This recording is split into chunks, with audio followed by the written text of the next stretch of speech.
하나님 말씀 레위기 1장 4절에서 9절 말씀입니다. 그가 번제물의 머리에 안수할지니 그리하면 연락되어 그를 위하여 속죄가 될 것이라.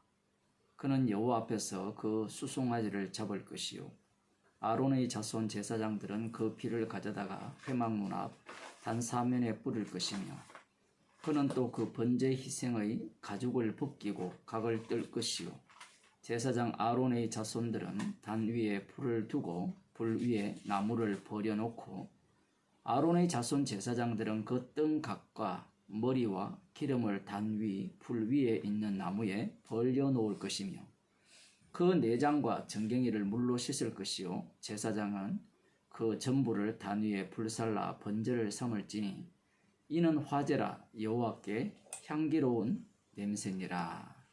아멘. 소의 번제이면 내장과 정갱이를 씻어서 전체를 다 불로 태워서 드리는 번제라 이렇게 말씀하고 계십니다. 여기에서 우리들이 주목해야 될 부분은 2절에 보면 누구든지 여호와께 희생을 드리려거든 생측 중에서 소나 양으로 희생을 드릴지니라 그렇게 말씀하신 이후에 소라의 번제라면 흠없는 수컷으로 회막문에서 여호와 앞에 연락하시도록 드려라.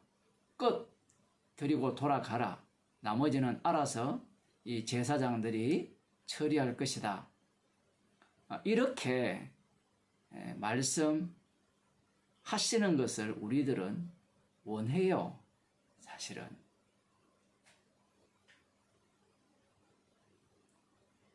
오늘날 교회가 예수님의 피로 구원받는다 라고 이야기를 할 때 그래 내 피 믿어주지 십자가 믿어주지 그리고 곧장 자기가 좋아하는 곳으로 달려갑니다. 그런데 부자 청년에게 예수님께서 말씀하신 것이 나를 따르라고 하셨거든요. 모든 재물을 나눠주고 나를 따르라.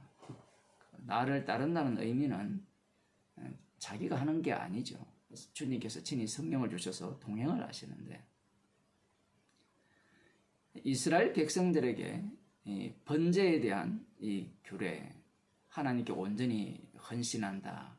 이러한 말씀을 주실 때 소의 번제에 대해서 말씀을 하실 때 이 소는 누가 주신 겁니까? 약속의 땅이거든요. 이스라엘 백성들에게서 나오는 이 소나 양이나 뭐 다음에 볼 소제도 마찬가지지만 그 모든 것들이 약속의 땅에서 나는 소산물입니다. 원래 자기 게 없어요. 시편에서 하나님께서 뭐 산의 짐승이나 모든 것들이 하나님 것이라 이렇게 말씀하고 계시거든요. 자기 게 없습니다. 자기 게 없는데 하나님께서 주신 것을 갖고 와서 하나님께 모든 것을 드리는 것은 장차 오실 예수님 이미 오셨죠. 그 예수님의 번제물 되심을 증거하기 위한 조치입니다. 그런데 그 이스라엘 백성들의 입장은 이스라엘 백성들이나 우리들이나 별반 다르지 않지만 번제를 드리면 그냥 소 한 마리 갖다 드리고 이 정도 하면 제 정성이 다 했잖아요. 하나님께 이만큼 들었으면 되었지 않습니까? 그렇게 끝내라고 말씀하지 않습니다. 여기에 보면 흠없는 수컷으로 회막문에서 여호와 앞에 연락하시도록 드릴지더라. 그가 번제물의 머리에 안수할지니 그리하면 연락되어 그를 위하여 속죄가 될 것이라. 반드시 번제는 속죄를 포함하고 있어야 돼요. 포함하고 있어요. 이후에 속죄제가 따로 있거든요. 따로 있는 이유는 제가 처음 말씀드릴 때 이 번제, 소제, 화목제, 속죄제, 속건제 이러한 어떤 제사들이 종류가 많다는 것은 인간이 그만큼 악하다라는 이야기입니다. 그 죄가 그만큼 깊기 때문에 그 깊은 그 죄악 속에서 용서하신 그 은혜가 크다는 거거든요. 근데 죄 용서받기 위해서 번제 드릴 소에 안수해서 그 속죄가 된다라고 말씀하셨잖아요. 그러면 나 돌아갈래? 목적 자체가 이 번제를 드리는 그 당사자에게 있는 게 아니에요. 그래서 하나님께서 어떻게 명령을 내리시는가 하면, 아마 이 명령을 알고 나면요, 번제가 꼭 드려야 하는 번제가 아닌 이상은 어느 누구도 번제를 드리기 싫어해요. 절차가 되게 까다롭거든요. 우리가 읽은 것은 뭐 3절에서 9절밖에 안 되지만 한번 들어가 봅시다. 그 안수하는 것은 어렵지 않죠. 자기가 갖고 온 소니까 안수하는 것은 어렵지 않는데, 그 안수한 그 사람이 여호와 앞에서 그 회막이죠. 뭐 번제단이 있으면 번제단 뭐 북쪽에서 주로 잡는다 이렇게 얘기를 하는데, 그 회막 안에서 그 소를 직접 잡아야 돼요. 누가? 번제물을 드리는 당사자가. 우리들은 제사장이 잡을 것 같잖아요. 그런데 물론 제사장은 자기 제사에 대해서는 자기가 잡아요. 자기가 안수를 하고, 나중에 보면 제사장의 위임식, 대제사장의 위임식을 보게 되면 직접 안수를 하고 직접 잡고요. 그 나머지 그 여기에서 나오는 제사장이 하는 그 역할은 모세가 다 담당을 합니다. 소의 번제를 갖고 온 사람이 머리에 안수를 하고, 그리고 그 소를 잡아요. 뭐 어떻게 잡아라, 목을 따라 뭐 이러는 건지 모르겠지만 어쨌든 피가 다 빠지도록 잡으라고 이렇게 지금 여호와 하나님께서 말씀하고 계시는 겁니다. 그래서 그 소를 잡으면 피가 흐르죠. 그러면 제사장이 하는 일이 무엇인가 하면요, 피를 받아요. 근데 이 피를 받을 때 조심해서 받아야 되거든요. 함부로 튕기면 안 돼요. 어쨌든 그 피를 받아서 5절에 그 보면 회막 문 앞 단 4면에 뿌릴 것이며, 이 단이라는 것은 제단이거든요. 태우는, 번제로 태우는 그 제단, 그 단 4면에 뿌립니다. 중요한 것은 이 번제물의 피는 성소로 안 들어가요. 안 들어가니까 이게 별거 아니네라고 우리가 생각할 수 있는데, 별거 아닌 게 아니라 성소에 들어가지 않아도 죄가 다 용서되고 하나님께 기쁨으로 헌신하는, 완전히 드려지는 제사가 됩니다. 그러니까 우리들의 생각에는 뭐 제대로 제사가 드리려면 저기 들어가야지 이렇게 생각하지만 그렇지가 않아요. 물론 이 요소 자체가 이제 예수님께서 지성소로, 휘장 가운데로 휘장을 찢어버리죠. 지성소로 들어가시는 내용을 미리 보여주는 내용도 담고 있습니다. 지금 이 번제물을 드린 사람이 소를 잡아요. 그러면 피가 흐르면 그 피를 그 회막 문 앞 단 4면에 뿌리면, 그 다음 이제 이 소를 잡은 사람이 뭘 하는가 하면 번제 희생의 가죽을 벗겨요. 제사장이 드리는 번제는 다 이렇게 소유가 안 되는데, 이런 번제로 드리는 껍질은 제사장 소유로 돌아가거든요. 어쨌든 이 껍질을 누가 벗기는가 하면 번제를 드리는 사람이 벗겨요. 만만치 않죠. 제사장들에게 월급 줬으니까, 월급 줬잖아요. 11조를 다 바쳤잖아요. 레인들에게 바치고 레인들이 또 11조를 제사장들에게 바쳤으니까 그 11조 먹었으면 자기들이 할 일을 해야 되는데, 지금 제사 드리는 그 절차를 들여다보니까 제사장들이 하는 일이 너무 쉬운 일이에요. 차라리 제사장들이 소를 잡으면 그 피를 번제 드린 사람이 받는 것이 훨씬 쉽잖아요. 소 잡는 게 얼마나 어렵습니까? 그 만만하지 않잖아요. 다가마리 잡는 것도 어려운데 어떤 사람은 파리 잡는 것도 어려워하는데,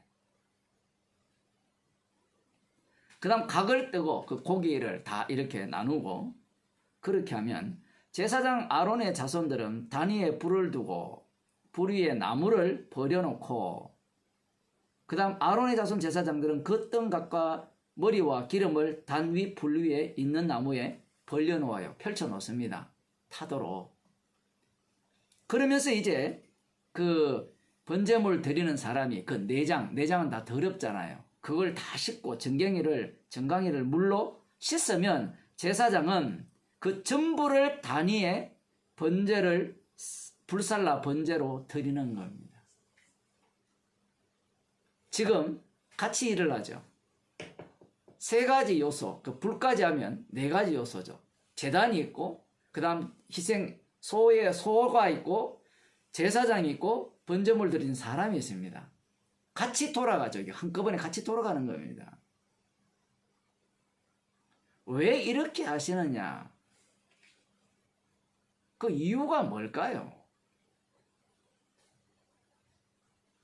소 받으세요. 희생물이 중심인데 희생물들은 소가 중심이 아니에요. 여기서는 소가 중심인데 진짜 중심은 창세기 22장에 번제가 약속의 자손 이삭이었죠. 그러하다면 제사장이 중심이에요. 그러면 제사장만 중심이냐라고 할 때는 제사장과 이 번제를 드리는 사람이 희생물을 잡을 때 같이 합류를 하죠. 그러면서 이 번제물 드리는 사람도 제사장에 합류하는 겁니다. 나 드렸으니까 뭐 제사장 당신 알아서 하세요. 나 안수만 하고 갈게요. 이런 게 아니라 하나님께서 처음부터 이스라엘을 제사장 나라, 거룩한 제사장 나라를 만들기 위해서 그들을 뽑았거든요. 예수님이 영원한 대제사장이잖아요. 영원한 대제사장이 십자가에 못 박혀 돌아가셨잖아요. 대속물이 되셨잖아요. 희생물이 되셨고 번제물이 되셨잖아요. 그 내용을 미리 보여주기 위한 이스라엘입니다.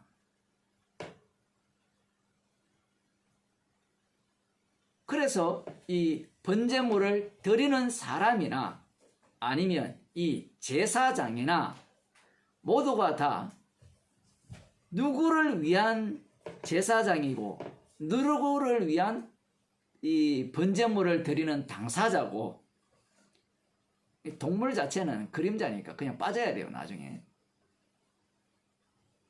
그것을 지금 보여주고 계시다라는 사실이에요. 그래서 놀랍게도 어떤 일이 일어나는가 하면 이 제사 제도가 있잖아요. 죄용서 받는 법을 주셨잖아요. 그러면 죄용서 받는 제사법을 주시면 죄를 지으면 제사를 드리면 되네요. 제사 절차를 말씀하시니까 그렇게 제사를 드리면 죄가 용서되고 살 수 있겠네요 라고 생각을 하겠죠. 지금 제사법을 준 이유가 살 수 있다라는 이야기를 하고자 하는 게 아니에요. 하나님께서 이스라엘을 만드신 목적을 보여주시면서 어떻게 너희들을 그렇게 만들어내는가도 보여주시고, 동시에 이 제사법 자체로서 죄가 용서되는 것이 아니라 진짜 용서하는 분이 따로 계심을 보여주기 위한 제사법이 되는 거예요.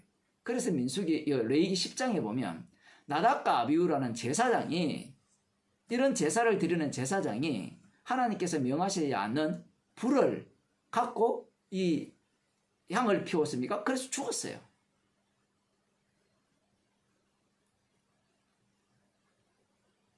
우리는 이걸 보면서 명하시지 않는 것을 피웠으니까 죽었죠? 이렇게 생각할 수 있잖아요. 아니에요. 죄가 나왔잖아요. 그럼 죄 용서하는 속죄제를 드리면 되잖아요. 그러니 이 같이 희생제물 속에 엮어넣는 번제물 속으로 이 번제물을 드리는 자나 제사장을 엮어넣는 이유가 있는 거예요. 십자가에 신 예수님을 전가하기 위한 조치라는 겁니다. 그러면 이들 모두가 다 이렇게 해도 다 죄인이라는 거예요. 죄인이니까 그러면 아무것도 안 해도 되겠네요. 아무것도 안 한 게 아니라 이 일에 지금 가담을 하는 겁니다. 나중에 그 민수기 15장 32절 이하에 보면 그 앞부분에는 어떤 내용이 나오는가 하면 속죄제에 대한 내용이 나와요.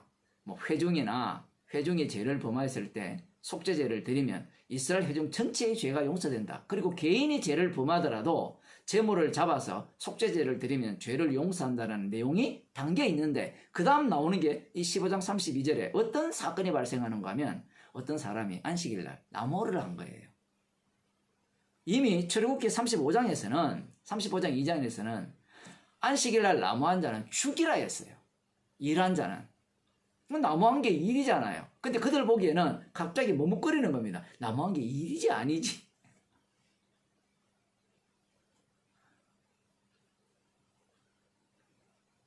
그래서 하나님께 여쭤보니까 죽이라는 겁니다. 그래서 죽였어요. 그런데 앞부분에 뭐라 했습니까? 범죄하면 속죄 제물을 드리면 죄가 용서된다라고 하셨거든요. 이게 말이 안 되잖아요. 그럴 것 같으면 제사법 왜 줍니까? 그 사람이 왜 안식일날 나무했을까요? 간단하죠. 아니, 죄를 범하면 속죄 제물 드리면 되지. 그러면 되잖아요. 그런 생각을 갖고 있는 겁니다. 우연히 그렇게 한 게 아니죠. 제사법이 있음에도 불구하고 있기 때문에 오히려 그들의 속마음이, 그들의 악함이 제대로 들추어졌다라는 사실입니다. 이 내용 전체를 들여다보면 지금 이 번제물 드릴 때 같이 희생물 속으로 엮어 넣잖아요. 새끼 꼬듯이.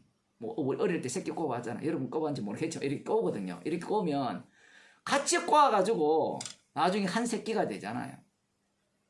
한 줄이 된단 말이에요. 그런 식으로 지금 엮어 넣는 겁니다. 그래서 너희들을 제사장도 마찬가지고 이스라엘 백성도 마찬가지고요. 거기에 주는 동물도 마찬가지고 뭐 소제물이 되는 곡식도 마찬가지고요. 모두가 다 십자가에서 다 이루시는 그 주님을 전가하기 위한 도구들이라는 겁니다. 나를 위한 것 자체가 없어요. 동물들도 동물을 위한 세상은 없고요. 자연은 없고요. 곡물들도 마찬가지고요. 이 약속의 땅에서는 모두가 다 동물이든 곡물이든 모두가 다 누구 입으로 들어가요? 하나님의 약속의 백성 입으로 들어가고 그 입으로 들어가는 것이 어디로 갑니까? 레위 지파로 들어가고 레위 지파 입으로 들어가는 그 제사장 입으로 들어가고 대제사장 입으로 들어가는 거예요. 야, 이 제용사는 법을 주셨으니까 살았네. 그런 것이 아니라는 겁니다. 나를 위한 이 구원 자체가 없어요. 로마서 그 4장을 보면 아주 유명한 말씀이 나오죠. 일하는 자에게는 4장 4절 그 삭슬 은혜로 여기지 아니하고 빚으로 여기거니와 일을 아니할지라도 경건치 아니한 자를 의롭다 하시는 이를 믿는 자에게는 그의 믿음을 의로 여기시나니 일한 것이 없이 하나님께 의로 여기심을 받는 사람의 행복에 대하여 다윗의 말한 바 그 불법을 사심을 받고 그 죄를 가리우심을 받는 자는 복이 있고 주께서 그 죄를 인정치 아니하실 사람은 복이 있도다 한가 같으니라. 얼마나 이거 유명한 말씀입니까? 우리가 듣기에 좋은 말씀이에요. 그죠? 일을 안 했는데 의롭게 여기셨어요. 어렵게 여긴 자를 믿었다 하는데 그 믿음은 아브라함의 소유가 아니니까 믿음 자체가 아브라함을 그렇게 만들었죠. 일을 안 했는데 의롭게 여긴 거예요. 행한 것이 없는데 되게 좋죠. 그 다음 다윗은 불법의 사심을 갖고 죄를 가리우심을 받는 자는 복이 있도다. 다윗은 쇳덩어리로 태어났죠. 쇳덩어리로 태어나기 때문에 죄를 그냥 막 쏟아내는 겁니다. 걸어다니면 다 죄밖에 안 나오죠. 그런데 놀랍게도 불법을 사심을 받고 그 죄를 거르심을 받는 자는 복이 있도다. 주께서 그 죄를 인정치 아니하실 사람은 복이 있도다. 주께서 죄를 인정 안 해버려요. 왜 인정 안 합니까? 주께서 용서하신 그 용서의 그 깊이 대신 죽으신 주님이죠. 십자가에 못 박히신 그 주님의 피 공로를 더 높이기 위해서 그 불법을 사심을 이렇게 입게 한 거예요.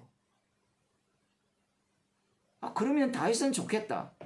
아브라함은 좋겠다. 그 좋은지 안 좋은지 아브라함을 한번 생애를 살펴볼까요? 이미 시간이 많이 되었는데 다윗의 생애를 한번 살펴볼까요?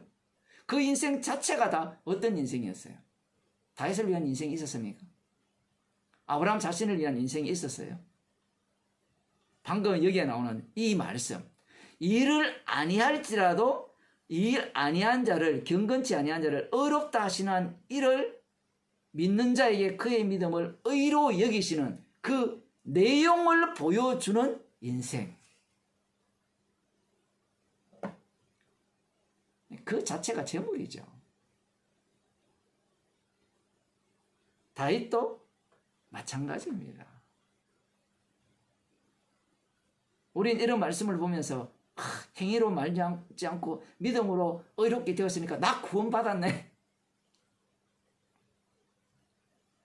그 구원받았으면 다윗이 어떻게 살았는지 한번 들여다볼 필요가 있고 아브라함이 어떻게 살았는지 들여다봐야 되죠. 그러면 그들이 자기 주도형으로 살았어요? 그렇게 산 적이 한 번도 없어요. 성도도 마찬가지입니다. 주께서 주신 성령을 따라 살아가기 때문에 방금 말씀드린 불법의 사심을 받고 이 내용을 담은 인생으로 살아가는 겁니다. 그래서 자랑하는 게 십자가 피예요.